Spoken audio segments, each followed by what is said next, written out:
we will try to our best, and then I also try to help the team tomorrow.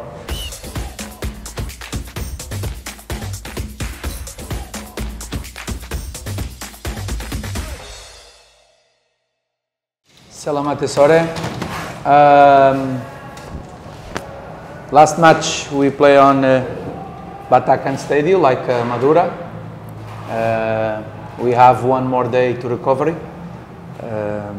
So tomorrow we hope that we have more stamina than opponent team. Opponent team is strong team. Win the champion of this phase 4-0. It's not easy to win there. So it means that tomorrow we have a strong match, and if we want to make a good game, we must be focused since the first minute until the end. Selamat sore.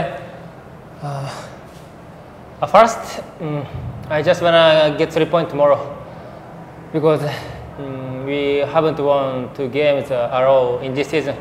But I think we got confidence ourselves after last match against Meraih.